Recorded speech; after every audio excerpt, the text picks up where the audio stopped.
Bom dia a todos.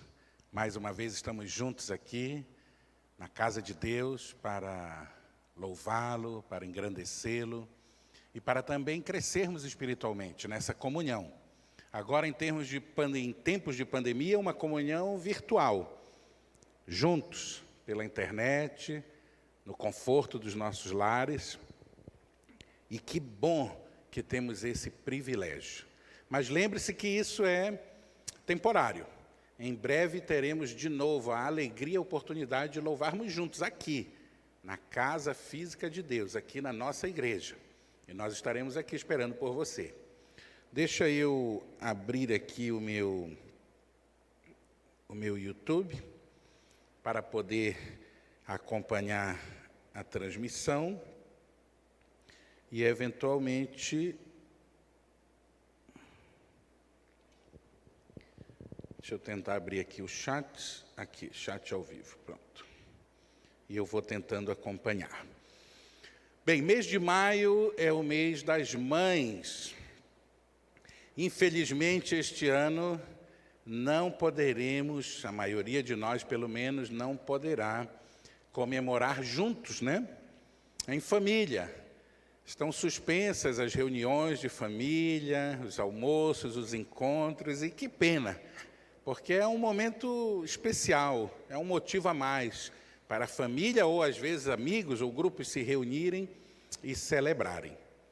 Mas isso não impede de demonstrarmos o nosso afeto, o nosso carinho, a nossa união e o nosso reconhecimento por todas aquelas que não só nos trouxeram ao mundo, mas cuidaram de nós, nos deram seu amor, o seu carinho, a sua vida, né? Antes de falar propriamente do tema que escolhemos para hoje, eu quero contar uma breve história de uma mãe que eu atendi agora nesses últimos dias, só para mostrar o exemplo do amor de mãe. Eu atendi uma senhora com todos os sintomas clássicos da Covid-19.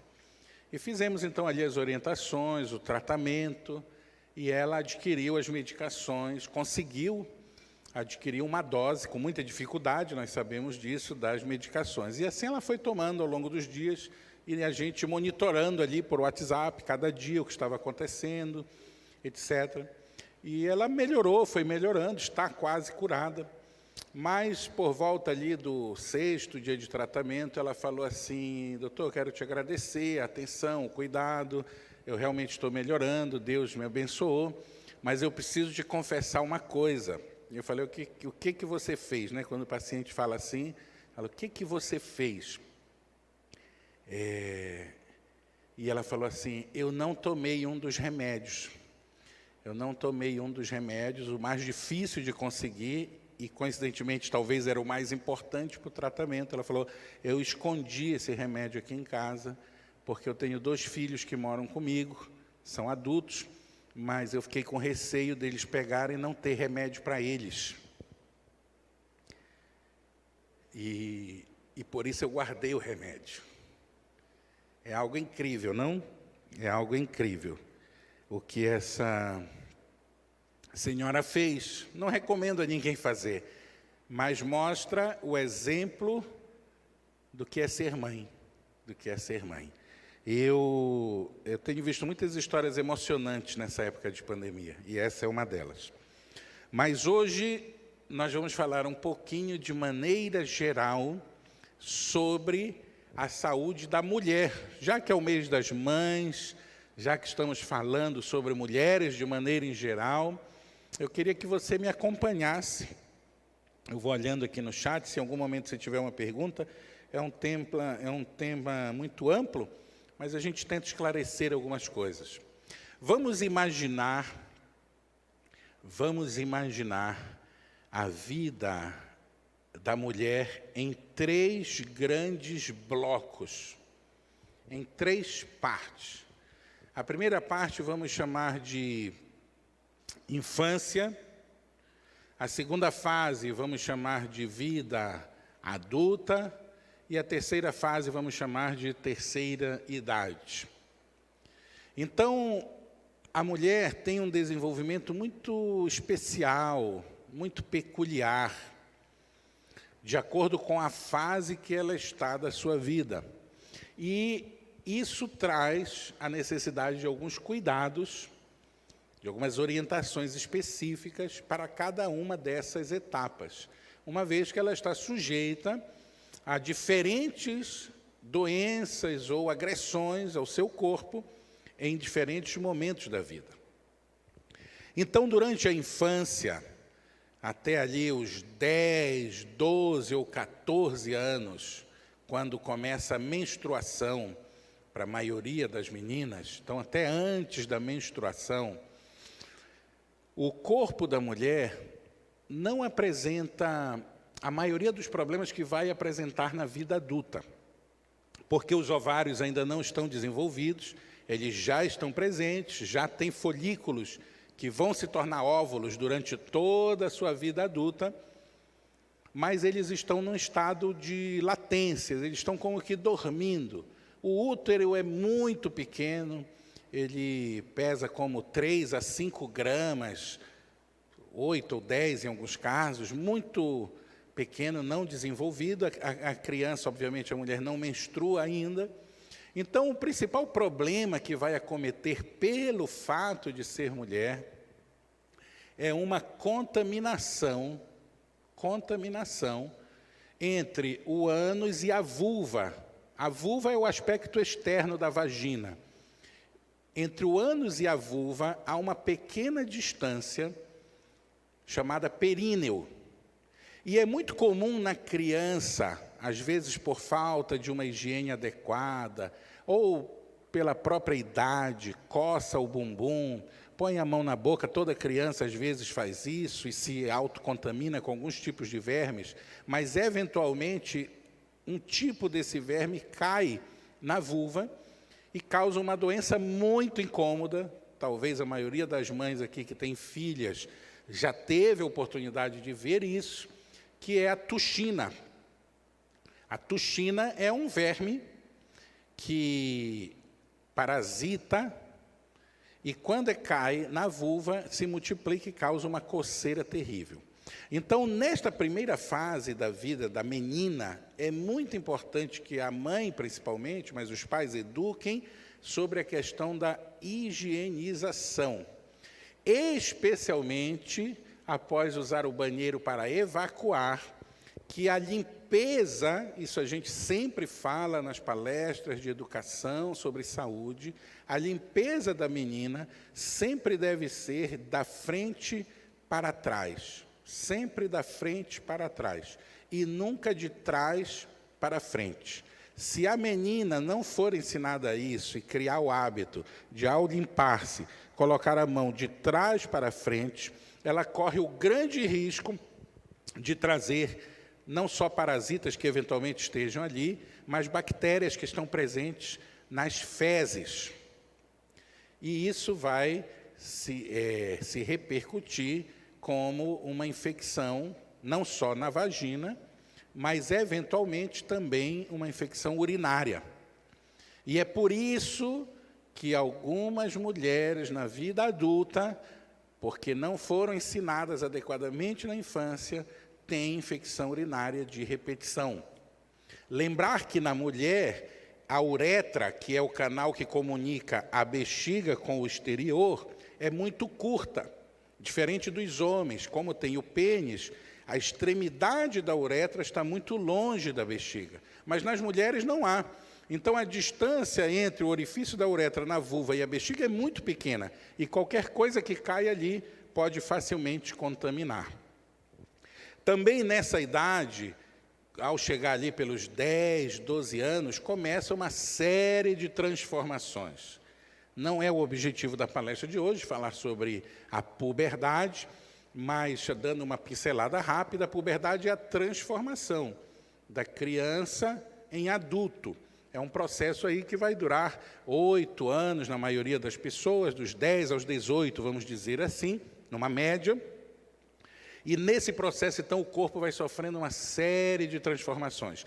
E na menina, essas transformações são muito marcantes.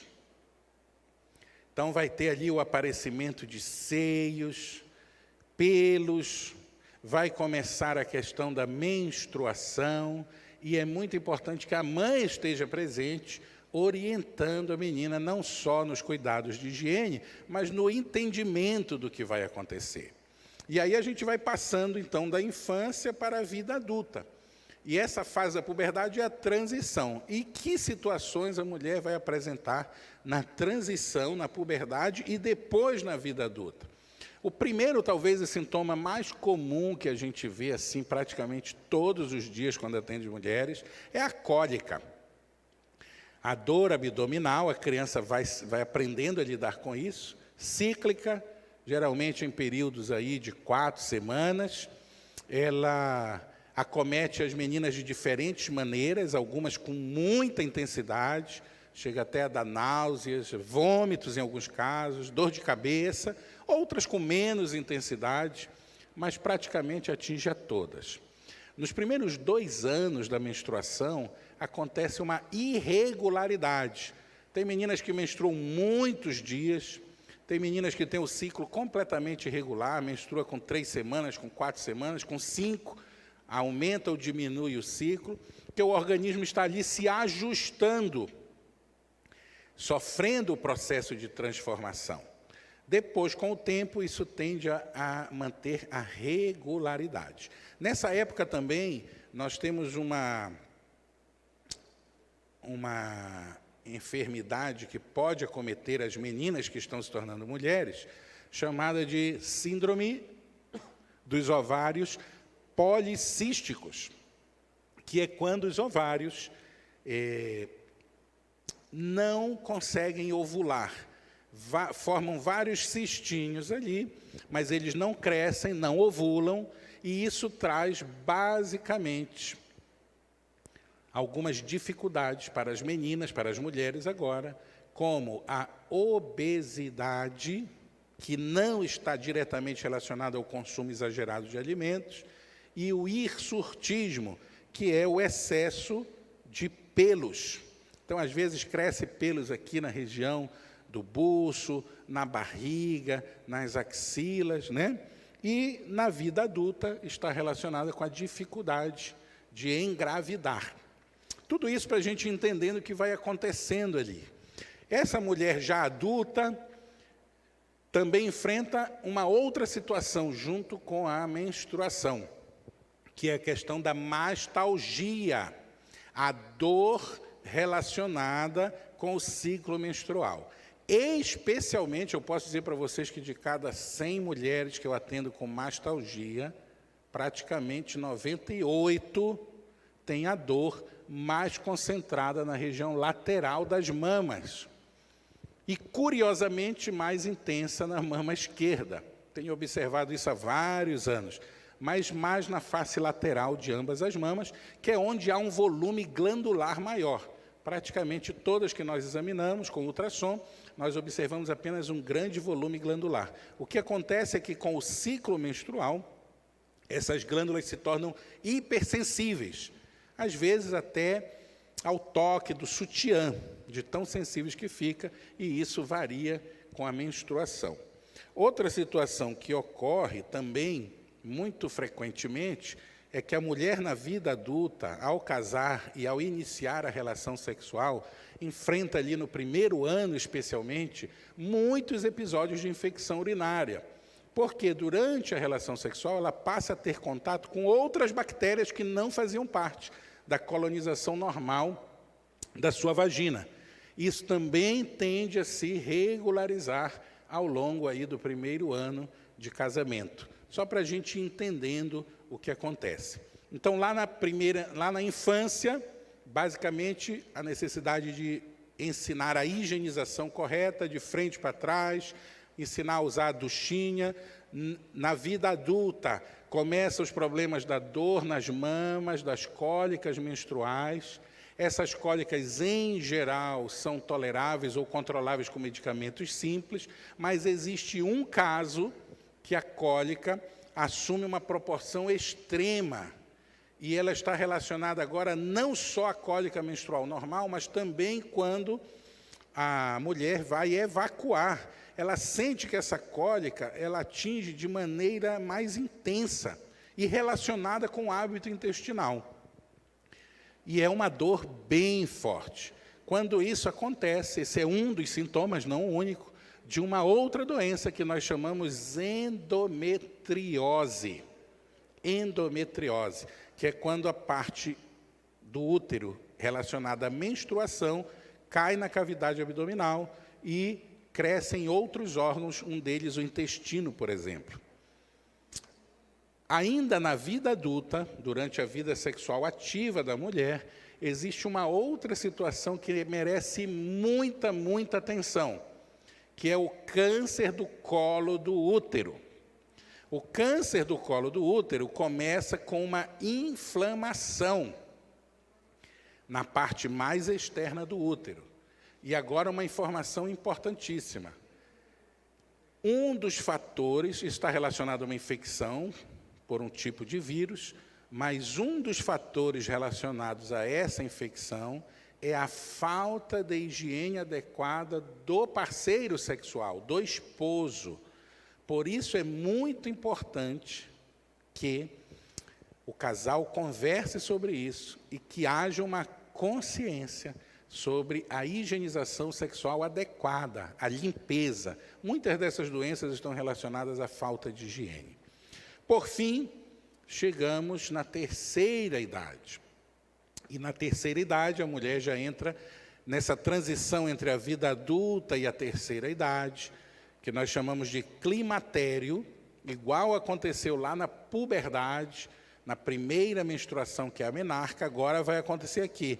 Há um tempo de transição, normalmente 1 ano e meio, algumas um pouco menos, algumas um pouco mais, onde a mulher deixa de menstruar, onde o tecido glandular das mamas é substituído gradativamente por gordura, onde ela deixa de ter aquelas cólicas, a dor nas mamas, e aí inspira para nós outros cuidados, especialmente sobre as mamas, que o câncer de mama, que embora atinja numa idade mais jovem algumas mulheres, vai aumentando com o passar da idade, e ficar muito atenta para algum sangramento vaginal, porque pode ser um sinal de uma alteração no seu útero.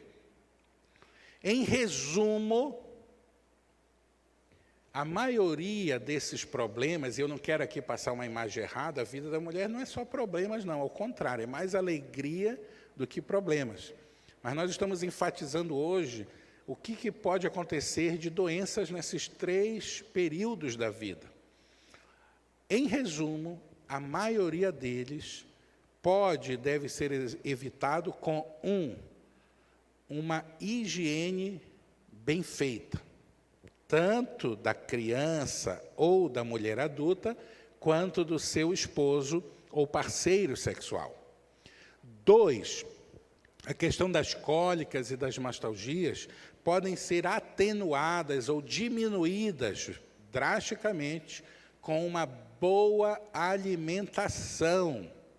Especialmente tem algo que piora essas cólicas, essas dores, que é o chocolate, que as mulheres tanto apreciam, né?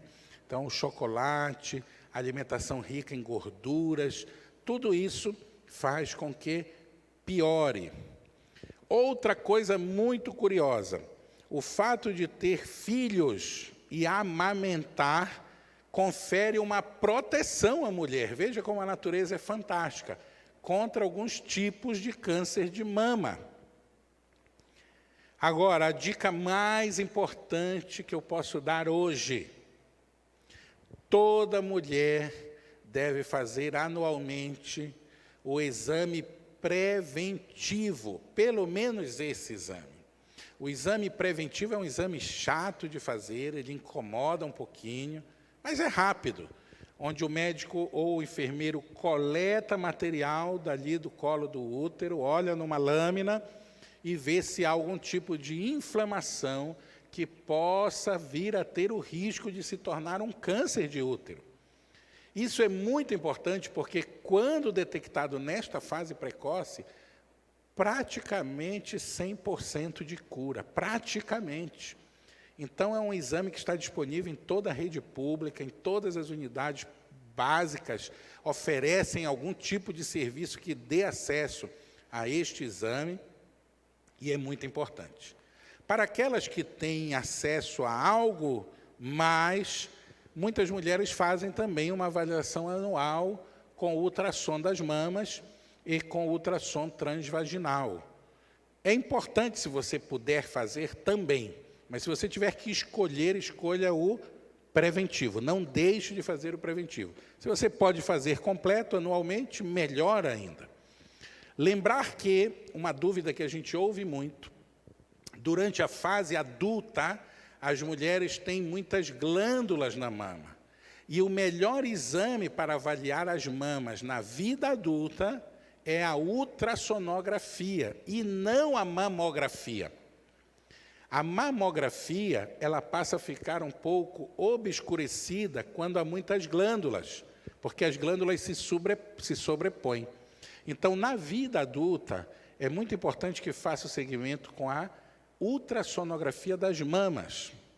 Eventualmente, o médico pode indicar uma mamografia em casos muito específicos.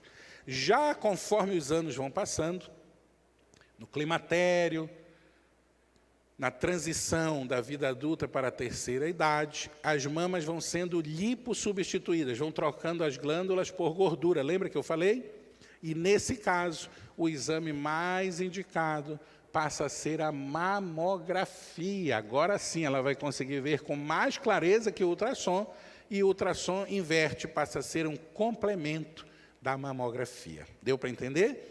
Por isso é tão importante que você busque informação, por isso é tão importante que você busque orientação médica e faça as coisas da maneira correta. Última dúvida. A pessoa que tirou o útero, fez uma cirurgia, tem muita coisa para falar, né? Sobre miomas, sobre cisto, ainda sobre endometriose, mas vamos encerrando aqui por hoje. A última pergunta. A pessoa que tirou o útero, fez uma histerectomia, ela precisa fazer o preventivo, sim ou não? Essa é uma pergunta bem recorrente. Sim, ela precisa, por duas razões. Muitas vezes a cirurgia de retirada do útero preserva um pequeno pedaço do útero, ali na cúpula vaginal, justamente a que dá mais câncer. Tira todo o útero por alguma razão de sangramento, de mioma, etc., mas às vezes o médico precisa preservar ali o colo do útero. E por isso é importante fazer o preventivo. Além disso, quando tira tudo, na cúpula vaginal que sobra, também pode haver ali alguma alteração inflamatória, o preventivo fica mais rápido ainda e mais fácil. Então, a mensagem é: não deixe de fazer o seu preventivo. Uma outra oportunidade, a gente vai falar aqui para os pais também, né? Para os pais, a saúde dos pais, e outras doenças ginecológicas, sobre o autoexame, sangramentos, miomas e assim por diante. Que Deus abençoe a todos, que possamos ter muita saúde, que possamos estar bem emocionalmente nessa época de pandemia, que não é fácil, manter o equilíbrio, e que em breve possamos estar juntos aqui, na casa do Senhor.